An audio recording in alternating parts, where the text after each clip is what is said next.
Hello everybody, it's VerticalSandwich. Welcome back to Let's Play Assassin's Creed 2. We're playing Assassin's Creed 2. So we have the feathers in Tuscany to do, and then we did a few other things. The 8 treasure chests I'm missing are actually here in Tuscany. So there is a feather on this building. We must have gotten it already.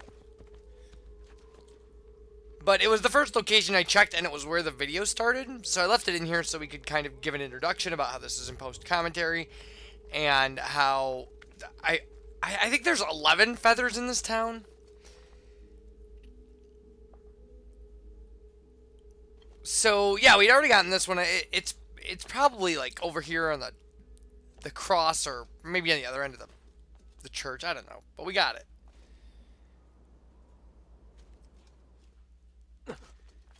It could be up on top of the tower, but I think it's probably on the cross, would be my guess. Or just somewhere on the roof. So yeah, so there was one map with 8 treasure chests. Like, there's 8 treasure chests left on it now. I don't know how many there were initially. But there's one map we never bought, so. So in this amphitheater, there's a feather right there. And to get it, you just have to start from this side at the like that was clearly a mistake. You just need to start at this one. It's really just a one pillar hop. Don't be fooled by all the other pillars you can jump on. You just need to jump on this one. Cause it took me a while of jumping from pillar to pillar before I realized, oh, I can just start at that one.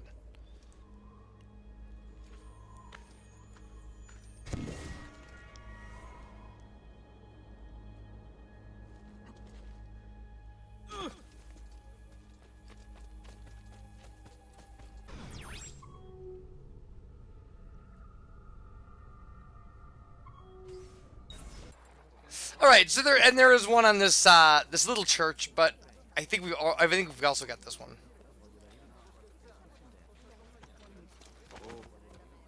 You know, clearly we did. I didn't say clearly we did. And there's like a little bell tower in the front. I'm pretty sure it was on there.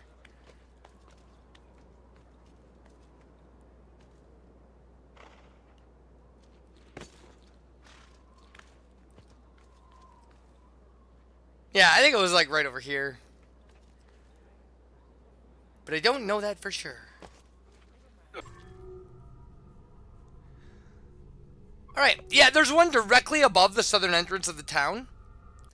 And we don't have that one. There's like this guardhouse up here, and you can get on top of it. I think without the high jump, you can still do this pretty easily, but with the high jump, well, I mean, we clearly just did it without the high jump, so never mind. I was going to say, I thought you'd have to go around at the front and climb up, but... Alright, there we go.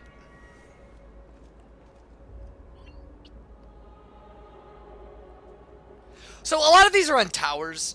There's one or two of them that are on the walls. But a lot of them are just on the towers in the middle of the... Well, I guess 3 outside of the town, 2 on the walls. That only leaves 6 that can be on the towers.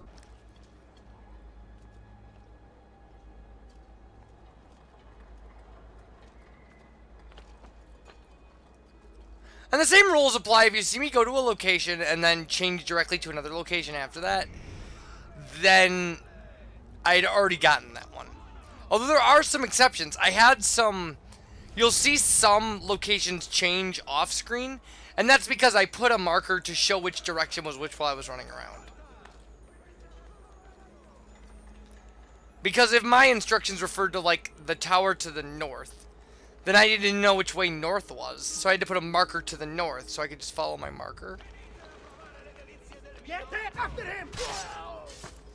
Yeah, and I forgot I didn't have my hidden blade, so that guy just got butchered. We butchered him.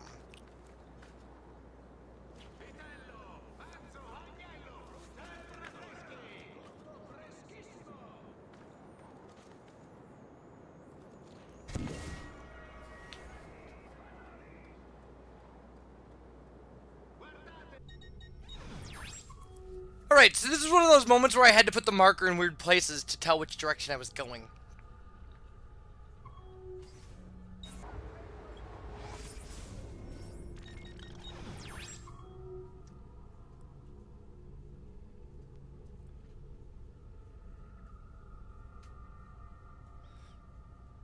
So our next feather is here.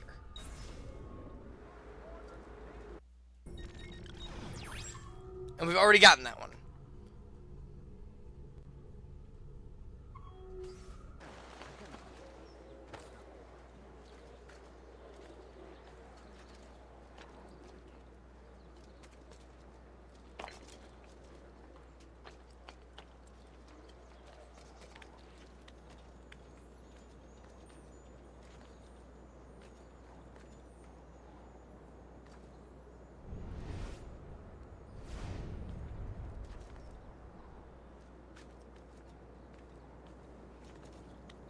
Yeah, a lot of these are pretty...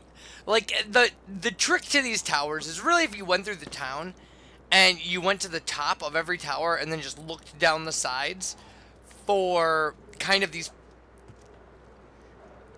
structures like this that are sticking out for no reason.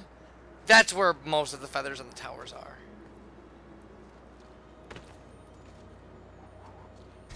So there we go.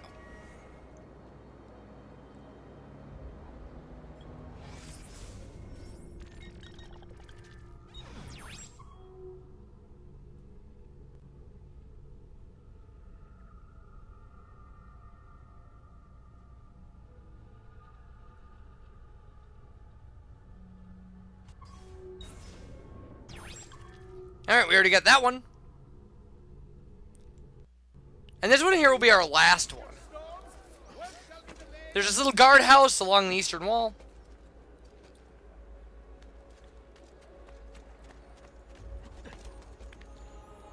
And once you climb up there, it's very obvious.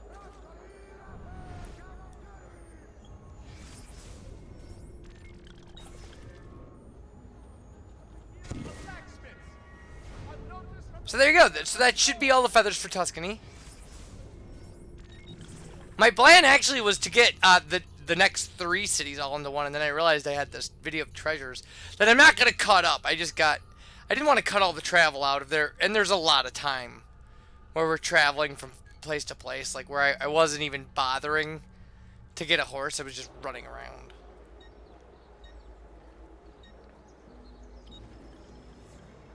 And then we go and turn in the feathers we have, which allows us to get a cutscene and the last weapon in the game, which is largely a useless weapon. So there we go. Here are our last 8 treasure chests. And I was counting them right there. I was like, well, are there 8? Because there should be 8. And we probably got a couple, like anytime we found buildings and just saw one and took it. But it couldn't have been a lot to begin with. It couldn't have been more than 20. I find it hard to believe we randomly found 12 treasure chests during our running around outside. Although I did check a lot of the buildings specifically for that. I got very used to the idea that freestanding buildings would have a treasure chest somewhere around them. Wow. Ladies and gentlemen, Employee of the Year. To quote Rick and Morty. I think he's like Employee of the Month. Like...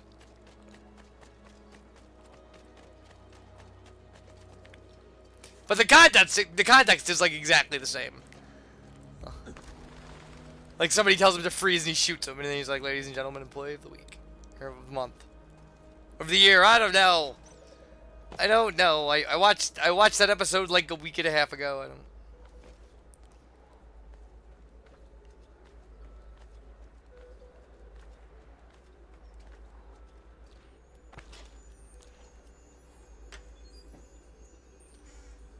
So there we go. 1 down and 7 to go, and now we're outside of the city walls.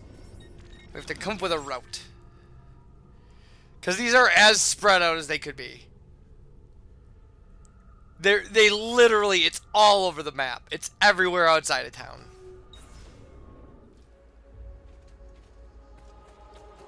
I also have the song All the Cats Join In by Benny Goodman and his orchestra stuck in my head. because I just watched the the Disney cartoon from their from the show Make Mine Music.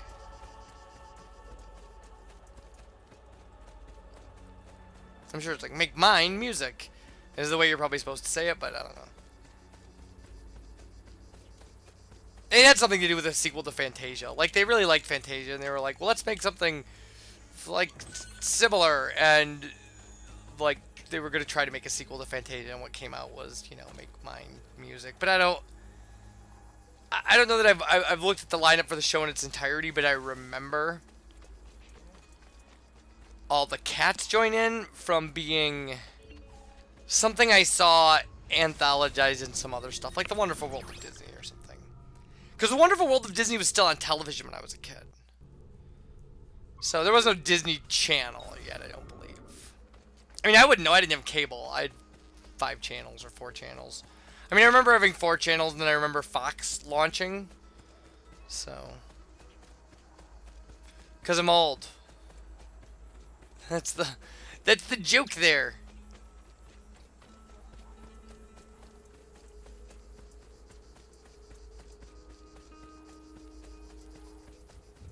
Somebody was saying something to me about music, not believing that I didn't know a certain song by a certain artist, and I was trying to put that in perspective for them. That, you know, things like Kurt Cobain died when I was in 8th grade, stuff like that.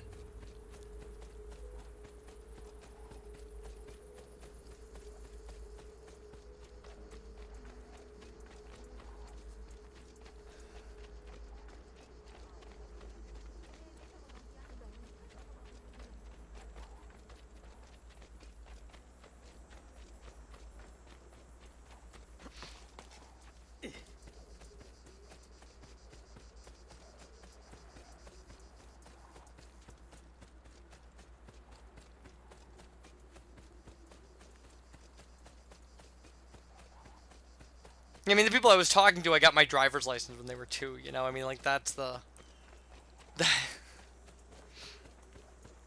that's the way that worked.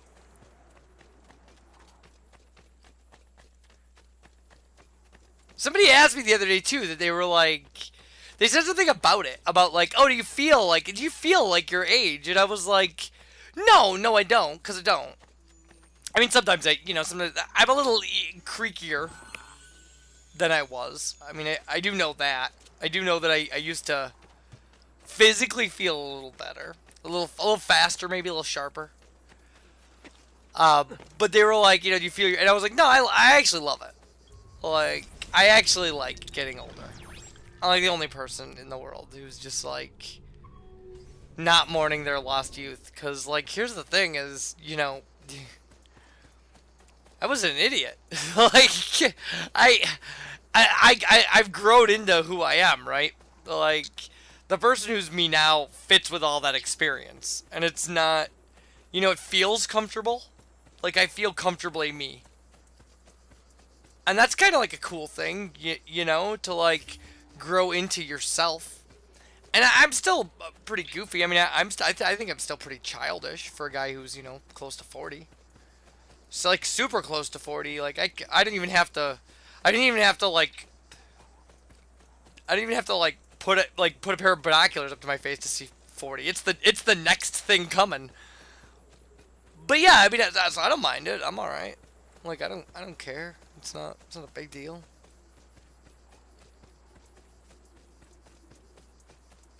Like I don't have a lot of illusions about it. Like I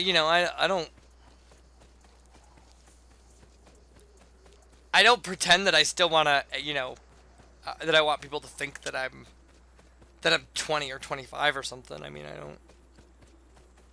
And people don't. When people guess my age, if people like try to guess what kind of age, like what age I am, I get like mid-30s, and that's about the age I am, so that's fine. I'm all right with that. I'm absolutely okay with it, because it just seems natural. It just seems like the way things should be to me, and that's okay.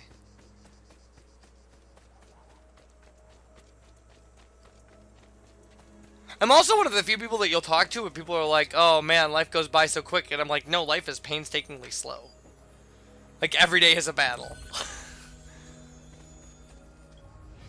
It's when you look back on it that you go, oh man, where did all the time go? But like, I have a really good memory. I'm not gonna say I have a photographic memory or an eidetic memory or whatever you call it, but I do remember quite a bit of stuff. And so when you ask me like, oh, where did the time go? I'm like, you'd be surprised how long the answer to that question is. Like, I remember a ton of stuff. Like, I spent most of it in studying certain things and wishing I was studying more than those things.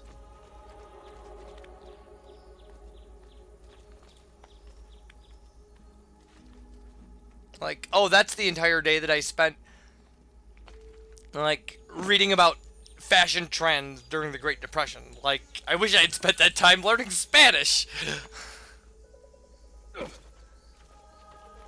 But those things are, like I said, those things are just me. Those attitudes that, like, you know, growing old is horrible, and which is really funny because I like to pretend that growing old is horrible. It's not, by the way. It's fantastic. The and that, you know, time goes by really fast. Those are not unusual attitudes. I mean, clearly they're things that we've heard a lot and are familiar with because a lot of people share those attitudes. So there is some truth to them for a lot of people, but just not for me. Like, I just feel like a calmer, you know, better, well-rehearsed version of me now. Do you want to see my scar? And like I said, that's okay. It's like some people want to see the play on opening night, and some people want to see it, you know, on its third season when the cast is really comfortable.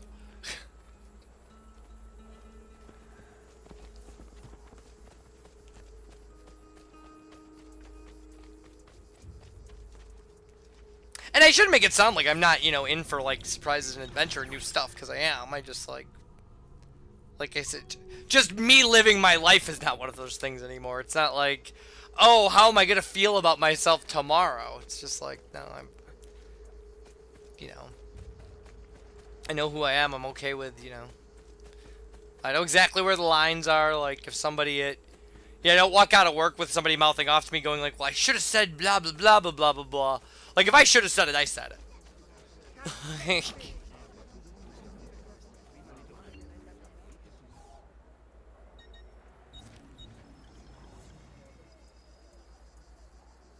Alright, so we're going to go back to Monteregione and turn in our feathers. And once you get past 50 of them, there is a cutscene, and it unlocks the last weapon in the game, which was not a thing I knew. I was not ready for that at all. I just wanted to stop to turn them in, so I don't even know why I stopped. And then I stopped once again later because I didn't know if there were additional cutscenes. I don't think that there are, so.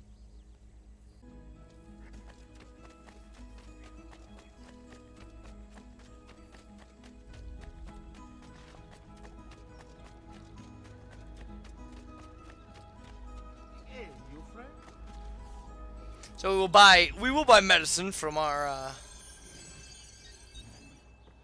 discounted doctor here. Sounds so seedy, right? Discounted doctor, when really he's like as competent as the other doctors. He just, you know, he pays us rent and likes us.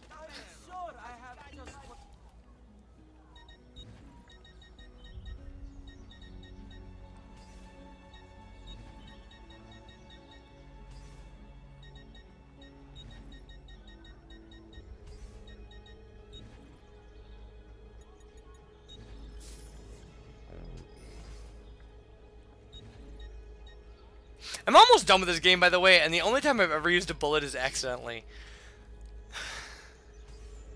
Pleasure, signore. Return anytime. I'm not saying they aren't useful, I think you have enough tools in your toolkit at this point. Yes! Keep going!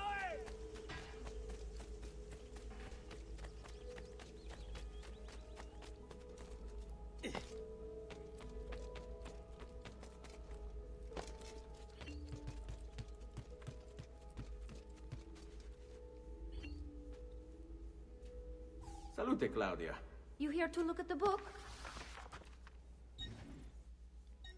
So I did all this stuff like in reverse, but we do have the feather, all the feathers deposited in the chest, and all weapons collected, things locked. And at least one of those is going to unlock very quickly.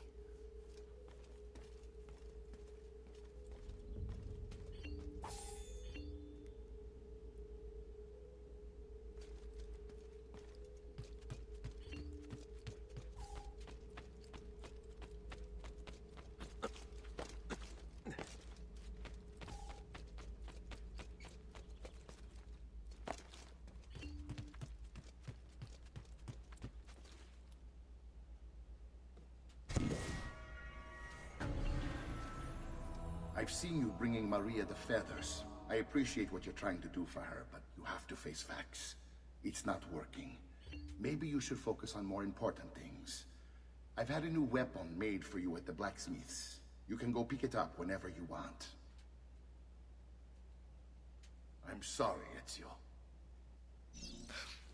So yeah, so that's your halfway through the game, or halfway through the feather collection cutscene, and it unlocks the last weapon, which is a hammer. I don't know why it is a hammer. I don't know why it's not a sword or a dagger. Just last month, the Visconti bought 3 hot... Like, that actually, I think a small weapon, like a dagger, would have been really, really cool. But yeah, it's this hammer, and its stuff is okay. It has kind of opposite stats of Sword of Altair. Or Altair. Ciao.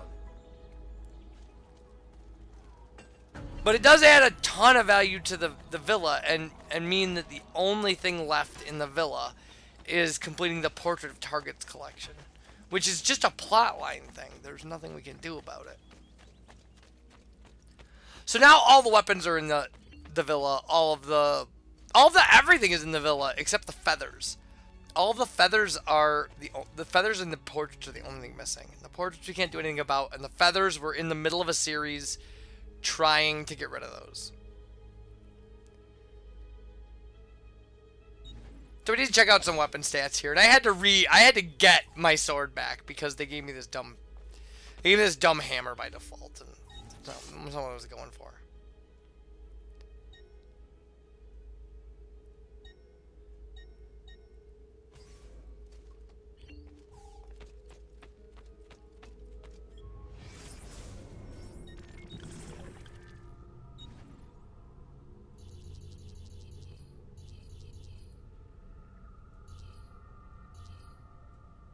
So when we come back, more of this. Bye, everybody.